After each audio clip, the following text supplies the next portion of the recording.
విభా home స్కూల్కి స్వాగతం. మనము ఈ వీడియోలో పద్య కదంబం 3వ పాఠం అతిథి సేవనం చెప్పుకుందాం. ముందుగా కవిని పరిచయం చేసుకుందాం. కవి శ్రీకృష్ణదేవరాయలు. 16వ శతాబ్దానికి చెందిన శ్రీకృష్ణదేవరాయలు ఆంధ్రభోజుడు అనే పేరుతో ప్రసిద్ధికెక్కినవాడు. ఆంధ్రభోజుడు అనే పేరు ఎలా వచ్చింది అంటే, సంస్కృత సాహిత్యంలో కవి పండిత పోషకుడు భోజరాజు తెలుగు పండిత కవులను పోషించి తెలుగు భాషకు ఎనలేని సేవ చేసినవారు కాబట్టి ఆంధ్రభోజుడు అనే బిరుదుతో ప్రసిద్ధికెక్కినవారు. తెలుగు జాతి చరిత్రలో రాయల పాలనా కాలం స్వర్ణయుగంగా పేరు పొందింది. అటు సమరాల్లోనూ అంటే యుద్ధాల్లోనూ, ఇటు సాహిత్యంలోనూ రాయలది అందవేసిన చేయి. అందుకే చరిత్రకారులు శ్రీకృష్ణదేవరాయలను సాహితీ సమరాంగణ సార్వభౌముడని కీర్తిస్తారు. రాయల ఆస్థానంలో 8 మంది కవులు ఉండేవారు. వారిని అష్టదిగ్గజ కవులు అంటారు. కవులతో పండితులతో శ్రీకృష్ణదేవరాయలు నిర్వహించిన పండిత సభలు భువన విజయాలని ప్రసిద్ధి చెందాయి. ప్రస్తుత పాఠ్యభాగం శ్రీకృష్ణదేవరాయలు రచించిన ఆముక్తమాల్యదలోని ప్రథమాశ్వాసంలోనిది. గోదాదేవి తాను ధరించి విడిచిన మాలను ఆ శ్రీరంగనాథునికి ఇవ్వడం జరిగింది. అందుకని ఆముక్తమాల్యద అని తన గ్రంథానికి పేరు పెట్టారు.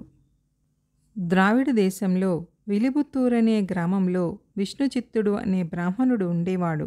విష్ణుచిత్తుడు తన ఇంటికి వచ్చిన అతిథులకు అభ్యాగతులకు మర్యాదలు సేవలు చేసేవాడు.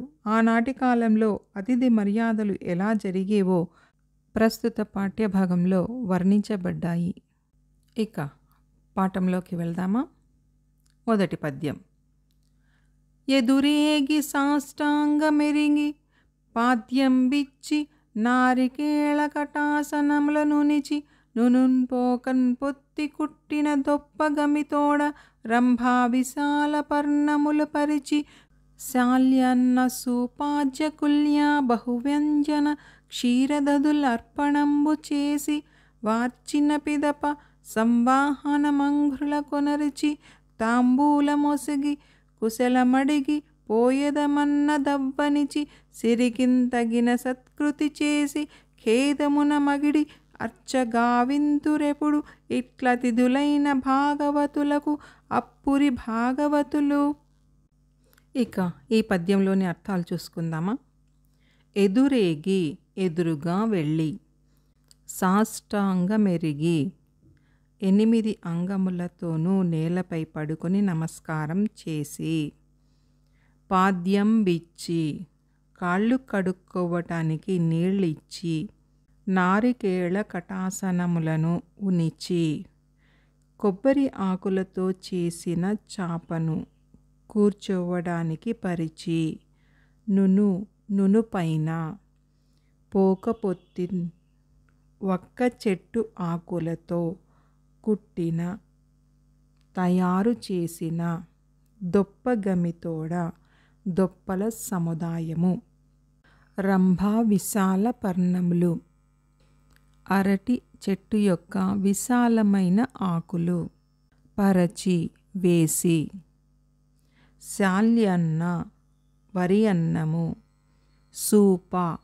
పప్పు, ఆజ్యకుల్య నేతి ధారలు, బహువ్యంజన అనేక రకములైన కూరలు, క్షీర పాలు, దధి పెరుగు అర్పణంబు చేసి వడ్డించి, వార్చిన పిదప భోజనము ముగిసిన తరువాత అంగురులకు పాదములకు సంవహనమొనరిచి కాళ్ళు పొత్తి తాంబూలమొసిగి తాంబూలమునిచ్చి, కుశలమడిగి క్షేమ సమాచారములడిగి పోయేదమన్న అతిథులు వెళతామని అన్నప్పుడు దవ్వనిచి కొంత దూరం వరకు సాగనంపి సిరికింతగిన తమ సంపదకు తగిన తమకున్నంతలో సత్కృతి చేసి సన్మానము చేసి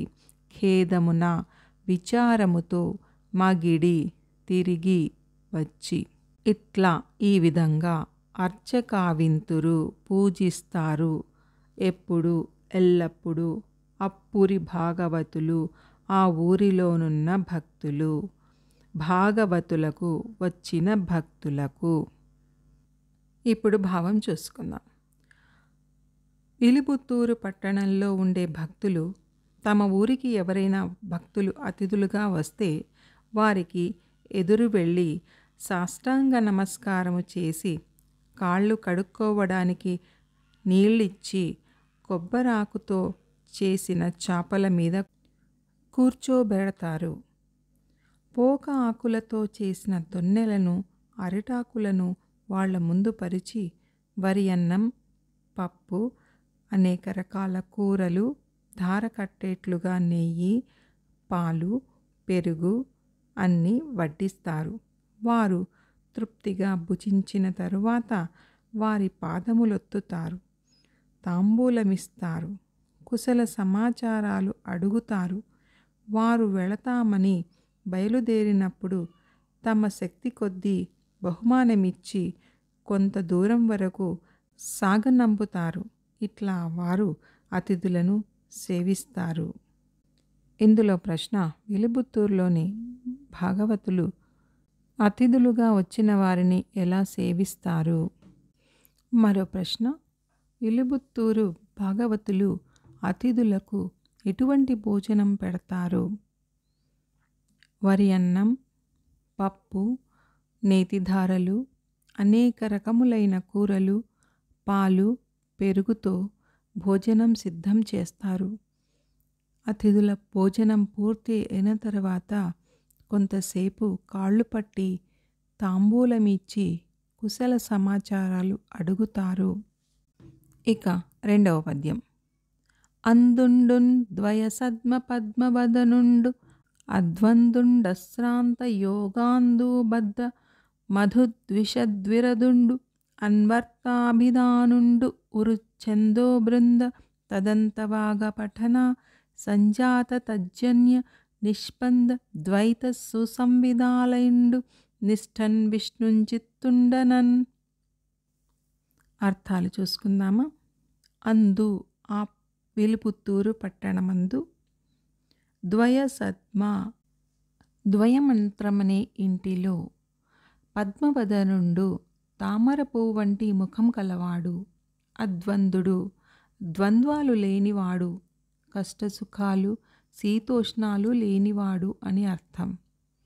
అశ్రాంత ఎల్లప్పుడూ, యోగాందుబద్ధ తపస్సు అనే గొలుసులచే బంధింపబడిన, మధుద్విషత్ మధు అనే రాక్షసుడిని చంపిన విష్ణువనే ద్విరదుడు గజము కలవాడు, ఉరు గొప్ప, చంద వేదాల, బృంద సమూహం, తదంతా చివరివి అయిన అంటే వేదాల యొక్క చివరివైన ఉపనిషత్తులు, వాగపఠన వాక్యములు చదవకపోయిన, సంజాత కలిగిన, తజ్జన్య వేదాంతాల వలన జనించిన, నిష్పంద సుస్థిరమైన, ద్వైత జీవ ఈశ్వర సంబంధమైన, సుసంవిధాలయుడు మంచి జ్ఞానమునకు నిలయమైన వాడు, అన్వర్థాభిధానుండు సార్థక నామధేయుడు అగు,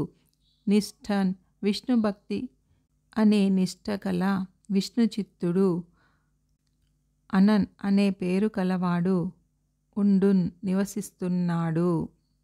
ఇప్పుడు భావం చెప్పుకునే ముందు కొన్ని పదాలకు వివరణలు తెలుసుకుందాం. ద్వయమంత్రం అంటే శ్రీమన్నారాయణ చరణౌ శరణం ప్రపద్యే శ్రీమన్నారాయణాయ నమః. ఇది ద్వయమంత్రం.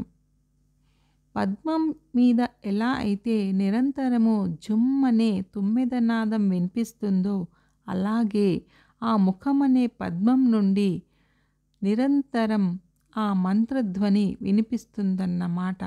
ఆ నిరంతర ధ్యానం వలన అతను అంటే ఆ విష్ణు చిత్తుడు అద్వంద్వుడయ్యాడు అనగా ద్వంద్వాలు లేనివాడు. ద్వంద్వాలు అనగా సుఖం, దుఃఖం, కోపం, మోహం, ఆశ, నిరాశ లేనివాడు, స్థితప్రజ్ఞుడు అని అర్థం. అశ్రాంత యోగాందు బద్ధ మధుద్విషద్విరదుడు అంటే నిత్యము యోగం అనే గొలుసులతో, అందు అనగా పెద్ద గొలుసులు అంటే పెద్ద సంకెలలు అని అర్థం. మధుసూదనుడైన అంటే మధు అనే రాక్షసుని సంహరించిన హరి అనే ఏనుగుని తన మనస్సునందు కట్టేసిన వాడట విష్ణు చిత్తుడు. భక్తి అనే గొలుసుతో తన మనస్సనే చంచలమైన కోతిని కట్టేయమని అంటారు ఆదిశంకరాచార్యుల వారు. ఇక్కడ విష్ణు చిత్తుడు యోగమనే గొలుసుతో విష్ణువనే ఏనుగుని కట్టేశాడని రాయలవారు వర్ణించారు. అందుకే ఆ విష్ణు చిత్తుడు సార్థక నామధేయుడయ్యాడు. ఈ పద్యానికి ప్రశ్న: విష్ణు చిత్తుడు ఎటువంటివాడు?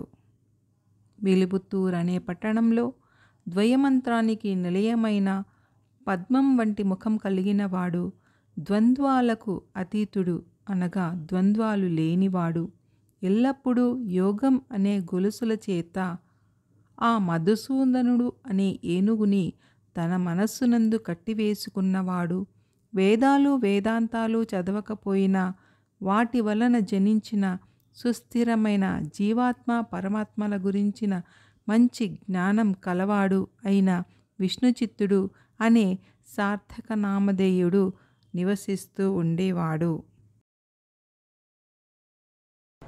చూసారుగా? మీకు ఈ వీడియో నచ్చినట్లయితే లైక్ చేయండి. మీ ఒక్క లైక్ మాకు ఎంతో ప్రోత్సాహాన్ని ఇస్తుంది. ఇలాంటి మరిన్ని వీడియోలు పొందాలంటే ఈ ఛానల్ను సబ్స్క్రైబ్ చేసుకొని పక్కన ఉన్న బెల్ ఐకాన్ను కూడా క్లిక్ చేయండి. పోస్ట్ చేసిన ప్రతి వీడియో మీకు అందుతుంది. మీకు ఏదైనా సందేహం ఉంటే కామెంట్ సెక్షన్లో అడగండి. వీలైనంత వరకు సమాధానాలు ఇవ్వడానికి ప్రయత్నిస్తాను. ధన్యవాదాలు.